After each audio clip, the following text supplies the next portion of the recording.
Welcome to my kitchen. I am Chef Deborah, and today, rather than being in the New York studio kitchen, we are here in my home kitchen in North Carolina.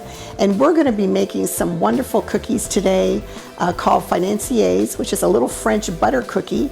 And we're going to fill it with some fresh fruit and some nuts and some chocolate chips. And we are just excited about season 2 this week as we're filming. And we're excited to welcome you into our home kitchen today.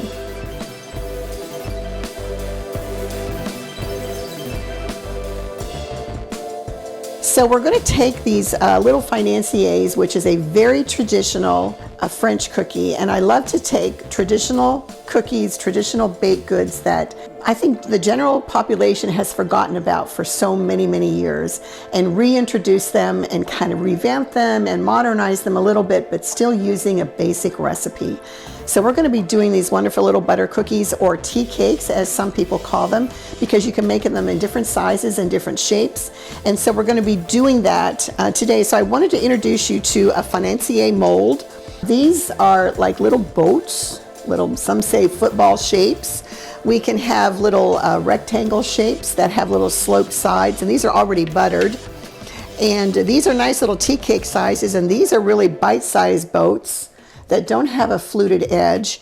And we're going to put these in the freezer because we butter these first and then we put them in the freezer while we're putting the dough together. And this is a great cookie recipe because it doesn't need a fancy mixer. It doesn't even need a hand mixer. All you need is a spatula and some brown butter on the stovetop, and that's all you need. So it comes together super quick, but they are delicate and they are delicious, and they're good for about 2 days. So you want to eat these up right away. If you're making them for a party, make them the day of the party, and so that they're at their peak freshness and flavor profile. So I'm going to pop these molds into the freezer to cool and to harden the butter while we start putting the ingredients together. So we're going to start with browning our butter. So we have 1/2 cup or 100 grams of butter, and on the stovetop here you can see the butter has been browned really nicely. I don't know if you can see this or not. You'll see chunks of butter on the bottom, which is the butter fat that has browned really nice. And this is what makes these cookies taste so wonderful. And if you could smell the brown butter here, you would understand a very rich, buttery smell. So we want to take this off the burner once it reaches that temperature and it looks nice and toasted like that, to cool off a little bit. It'll still stay hot because we need it hot for the batter, but we don't want it to burn, otherwise it will taste bitter. Now it will take about, depending on the type of butter you use, it could take 3 to 4 minutes for it to brown like this, but you want to make sure that you just rotate the pan like this on your burner top, whether you have a gas, electric, or an induction stove top, and just move it like this so that it doesn't burn. And then just go ahead and set it aside and just let it be while we're getting the ingredients together here. So these are dry ingredients. You will need almond flour or almond meal. It doesn't matter which one. I use Blue Diamond almond flour. It's a little bit finer, and it doesn't have the skin or the hulls of the almond on it. So it's a more pure flour for me. But we use that in the bakery for macarons and all different types of things. So that's what we use in these cookies. So we have about 1.5 cups and 1.5 tablespoons or 120 grams of almond flour. We're going to have 40 grams of white sugar, or 1/4 cup plus 1 tablespoon of white sugar. We're going to have 60 grams of regular all-purpose unbleached flour, or bleached flour if that's what you use in your home, which is 1/2 cup plus 2 teaspoons of regular flour. So we're going to go ahead, we're going to mix the sugar and the all-purpose flour in the bowl. Let me grab a whisk here real quick. And we're just going to whisk it to, you don't have to sift this, we're just going to whisk it. Then we're going to go ahead and we're going to add in the almond flour like this. And we'll go ahead and whisk this up just to combine all of the dry ingredients. And we want to make sure that there's no lumps. Sometimes the almond flour can be a little lumpy and you can get little tiny lumps in it, and we don't want that. So we just break that, and that's just to break it up. So we make a little well in the center like this. And then we have 100 grams, 1/4 cup plus 2.5 tablespoons of egg whites. You don't have to do anything special to it. You can just separate the yolks from the whites. Or in this particular recipe, if you have a carton of egg whites only, you can certainly use that in the cookies. You cannot use the egg whites only in the carton for meringues or anything like that. So what we're going to do is we're going to put the egg whites right in the center of the dry ingredients, and I have a 1/2 teaspoon of vanilla extract put in there, and we're just going to stir just to break up the egg whites a little bit. You know how sometimes they can get kind of clumpy, and we're just going to stir them together, pulling in from the sides. It's kind of how you make pasta or bread. You put the liquid in. So I make my pasta at home. Put the liquid in the center of the flour or the dry mixtures, and then gradually add it. And then you can not beat it, but just mix it really well. And sometimes I press it against the sides of the bowl just to make sure that if there's any tiny lumps from the almond flour or the all-purpose flour, that you get a nice smooth dough. And so this is what it should look like. Now to this, we're almost done. That's how quick these come together. I mean, it takes more time portioning out all the ingredients than it does actually putting the cookies together, that's the kind of cookie recipe you want. So we're going to take and add this butter by thirds. I'm just going to put this right here so it doesn't burn the countertop. And we're just going to gently fold this butter. We don't want to beat it in. We don't want to incorporate a whole lot of air into this. Boy, this smells good. And we'll just keep adding. Now, I would recommend using a higher quality butter for these cookies since there's so much butter. It's one of the key ingredients of this cookie recipe. So you would want to use like Land O'Lakes or Plugra or one of the better brands that's sold in your particular grocery store. I would not use margarine at all in this. And a cheaper butter is going to be full of water, and you want all those brown bits in there too. Now, if you don't want the brown, the little brown specks in your cookies, if you wanted a more pure look to it, all you have to do is just pour the butter into through a strainer into a container or a measuring cup, and just add it that way without the brown butter bits. But the brown butter bits makes it taste so wonderful. So there, it's all ready to go. And that's how quick these cookies come together. So let me get the molds, and we're going to go ahead and fill them now that the butter's chilled inside. So we're back here with our brown butter cookies here, and this is what it looks like. So we want to be sure we keep it stirred just in case the butter separates a little bit. If it starts to do that, that's not a problem. We just need to mix it together so it emulsifies with the other ingredients more completely. So I like to use a scoop. And this is a mini muffin pan. As you can see, this is well used. This is what we use in the bakery. And these are perfect for little tea cakes if you don't want to buy these molds. These molds are not really cheap. You can buy them online. Amazon sells everything. You can get these on Amazon, but they are, for these little molds, if you don't use them very often, they are a little pricey. So we like to use just a mini muffin tin, and it works beautifully. But if you want something a little special, if you're doing something for a baby shower, a wedding shower, or anniversary, and you want something a little special, then go ahead and buy the molds because it really makes a nice presentation. So we're just going to go ahead and we're just going to fill the molds about 3/4 full. And so that's why I like the scoop, because we know we can get, each one's going to have the same amount of batter in it, and it makes for a more uniform presentation for you.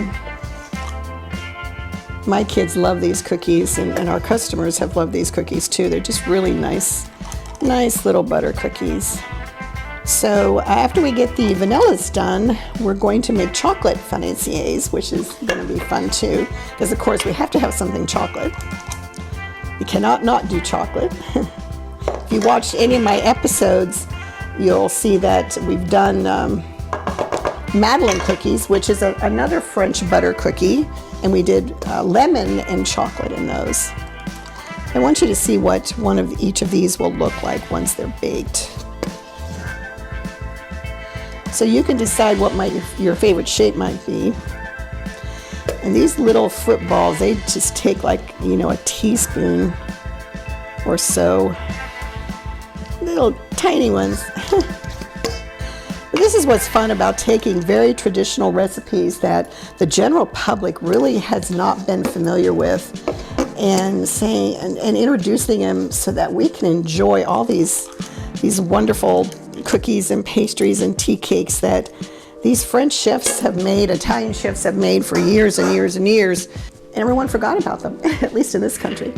So on these Financiers cookies, I like to use some kind of fruit, some kind of nut, and some chocolate. You can also have them plain. Blueberry season is just winding down here in North Carolina, so I like to use blueberries. If you're making these in the fall, you can use stone fruits like plums, like a little wedge of plum, just stick it in there. But like if the blueberries are really big like these are, we probably want to put a couple in there. And then we're going to take and put maybe 4. These aren't regular chocolate chips. They're called what we call colettes. They're a little bit larger.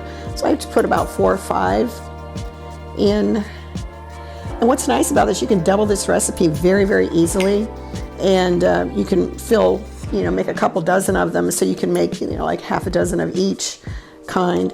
And this is just chopped almonds. I wouldn't use pecans or hazelnuts in this because of the almond flour.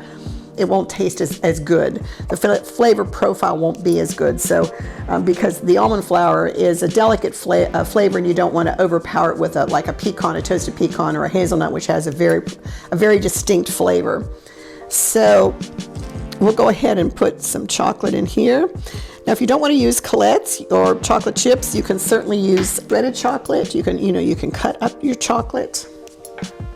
Put one little berry in there, and we'll put some chopped almonds on this one.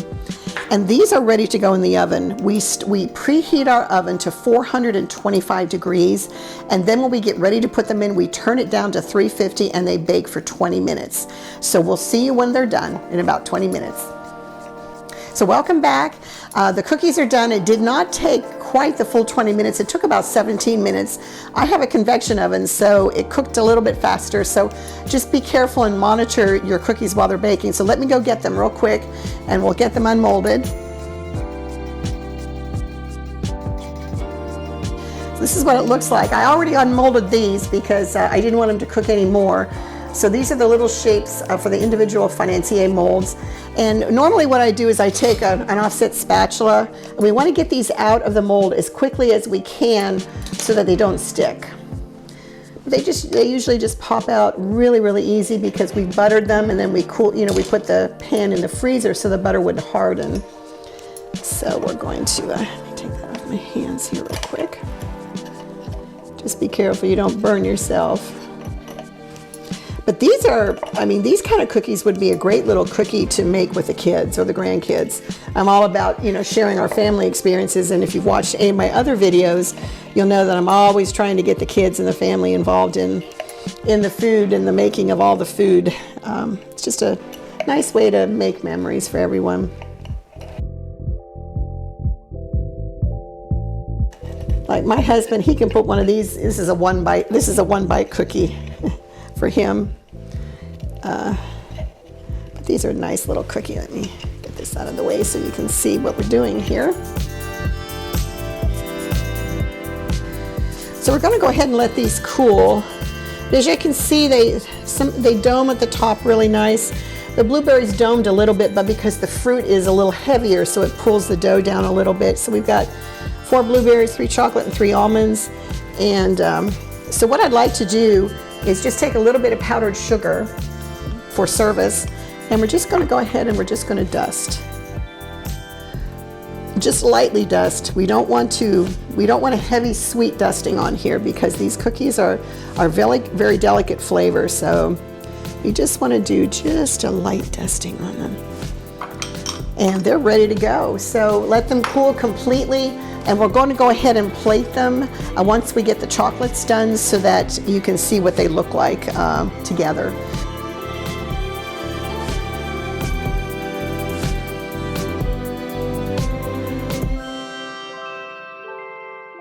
So we're going to start with our chocolate financier cookies, and we're going to be starting with 120 grams or 1/2 cup plus 1.5 tablespoons of sugar. We're going to start with only 20 grams of flour, which is 2 tablespoons plus 1 teaspoon of flour. 60 grams of almond meal or 1/2 cup plus 1.5 teaspoons of almond flour. And then we're going to start with 20 grams of cocoa, which is 1/4 cup. And we have 100 grams of egg whites, which is 1/4 cup plus 2.5 tablespoons. We have our brown butter. Again, the measurements are the same, 100 grams, which is 1/2 cup of browned butter, just like we did with the other cookies, and 20 grams or 0.7 ounces of chopped 70% or 60% chocolate bar. Ghirardelli, you can buy that in any of the grocery stores. Walmart carries it. If you can't find 70% chocolate bar, go ahead, 60% Ghirardelli bar works just as well. And then we're going to get 10 grams or 0.4 ounces of 100% unsweetened chocolate bar. This is not cocoa. So I've got the chocolate already chopped here, and it's important that we chop it so that it melts, because we're going to add this to the butter. And we want to emulsify the chocolate and the butter. So we want to use a really sharp knife and be really careful when you chop the chocolate that you don't get your fingers underneath and cut yourself. It's really easy to do, especially because the knife can slide off of the chocolate bar a little bit. So we're going to go ahead. We're going to go add this to the chocolate, and this should still be hot. Let's stick this on the burner just for a second, and we'll go ahead and add the chocolate to it. And we'll stir that up. That way it'll be ready to go. We'll get this out of the way, and we'll make our batter just like we did before. Just like we did before.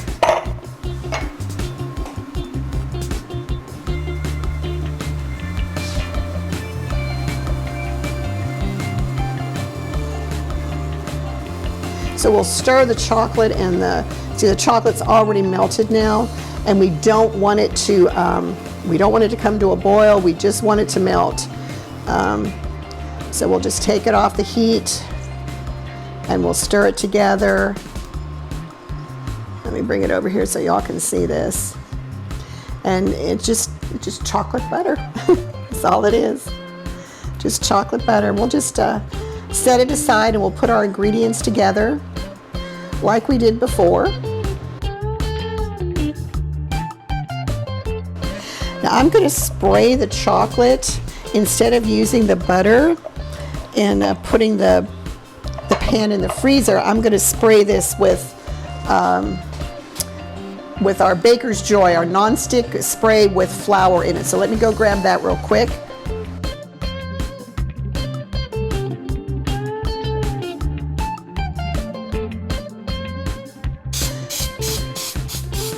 And we'll just lightly spray this each well.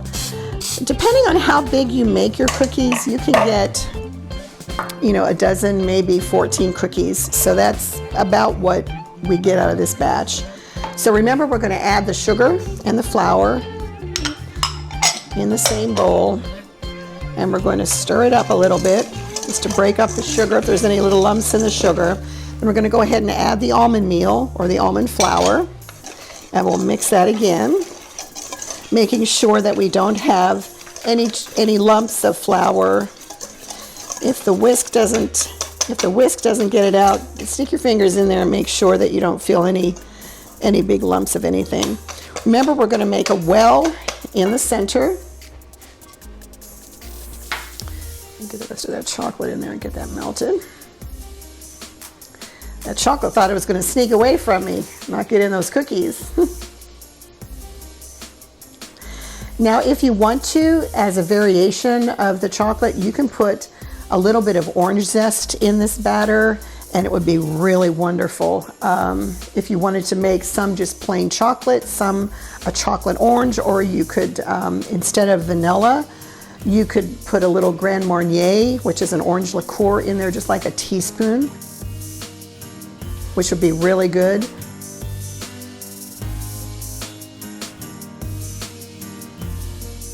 So we've got our 100 grams of egg whites. Remember, we're going to make a well in the center, and we're just going to gradually add it in. Broke the egg whites up just a tad here. And we're going to take the flour from the sides and gradually stir it into the egg whites. And again, this cookie, I'm going to go ahead and add the cocoa.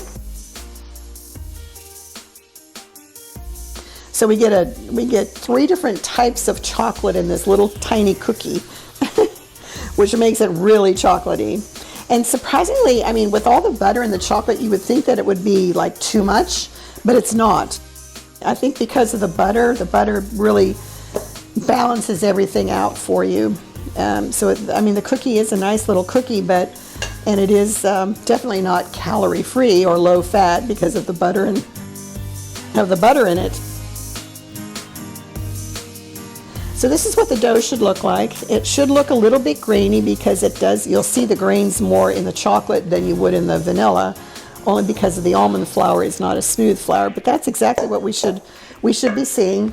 And just like with the vanilla, we're going to add the chocolate in about 3 additions. And just slowly turn it around so you don't splash chocolate all over yourself.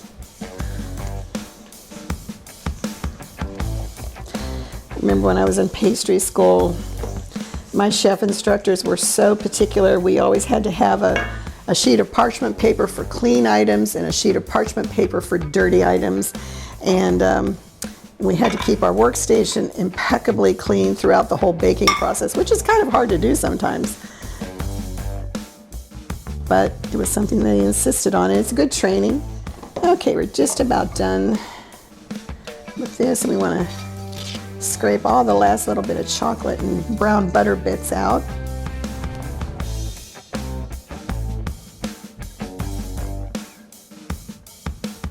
And we're just about ready to go ahead and put these in the mold. Now, with the chocolate, we want to fill the mold up to the very rim of the baking of the pan of each hole, so that they get a nice little dome on top. So if you saw what I was doing, this is just a quick fold. I was just turning the bowl and flipping my spatula over, and that way you get a really nice smooth dough. Okay, let's get these molded and get them in the oven here. And again, you can use your fancy molds if you want to, or you can use your mini muffin tin. I think most kitchens have mini muffin tins now. It's pretty common. But the muffin tins are really inexpensive to buy. You can get them just about anywhere. Now also, you can stick a hazelnut nut in here. You can actually put, what kind of fruit would go good? You could do like a little piece of mandarin orange would be nice. Instead of putting orange in the batter, if you wanted to do several different flavors with your chocolate, you could do, like a half of a hazelnut. You could do a little section of mandarin orange. So anyway, these are ready to go. Let me just clean that off a little bit so it doesn't burn. And we'll go ahead and put these in a 425-degree oven. And then as soon as we put them in, we're going to turn it down to 350. And these will probably take, let's start checking at 14 minutes. So we'll be back as soon as they're done.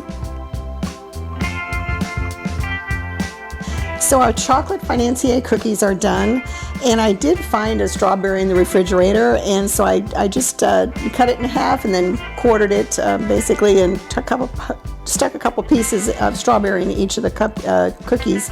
Then I chopped up some hazelnuts, and then I left 3 plain, just to give you an idea of what you could do. Again, you could use orange zest, you could use a section of mandarin orange if you wanted something a little bit different than that. So as with the vanillas, we want to get them out of the mold as quickly as we can. And the chocolates bake a little bit differently, as you can see, than the vanilla. They poof up bigger for some reason. It's the combination of the chocolate and the cocoa. There's chemical reactions going on in the baking. You know, baking is all about chemistry. And these are like little fudgy bites too, almost like a fudgy brownie. So they are going to bake a little bit differently than the vanillas, but they're that's why we use the muffin tin rather than the regular regular Financier molds. So. And sometimes they crackle a little bit at the top, and that's all normal.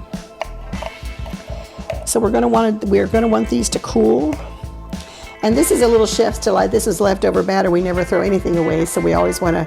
That's our little chef's delight. So let me get this out of the way here so we can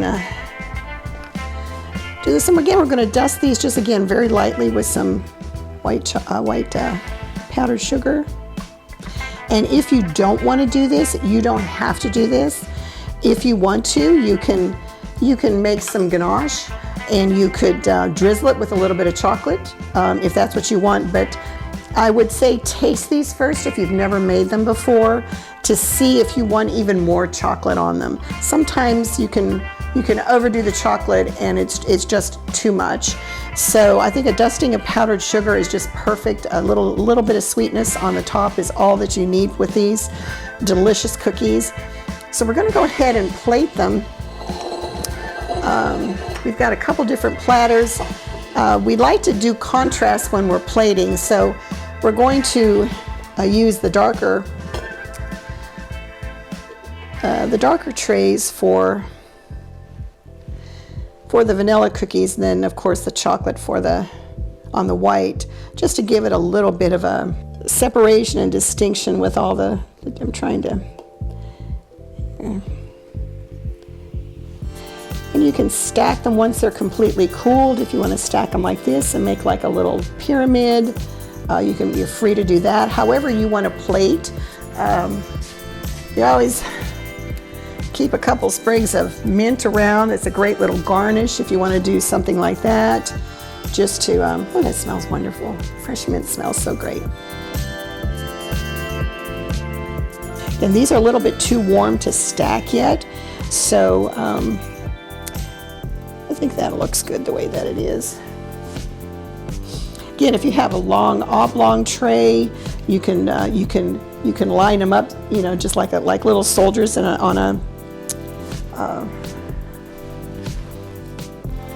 line. Let me get another piece of mint here real quick.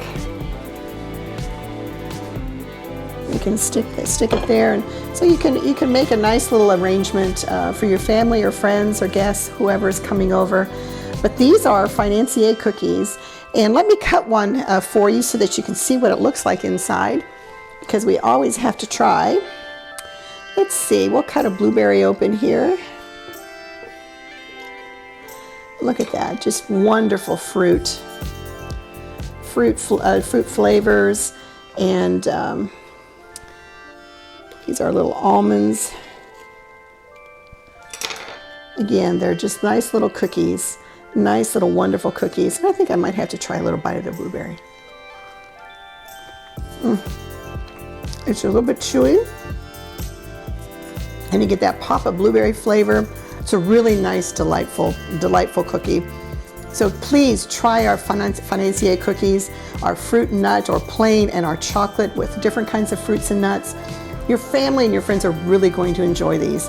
Until next time, this is Chef Deborah from Roca's Bakery in Greensboro, North Carolina, signing off. Until we see you next time.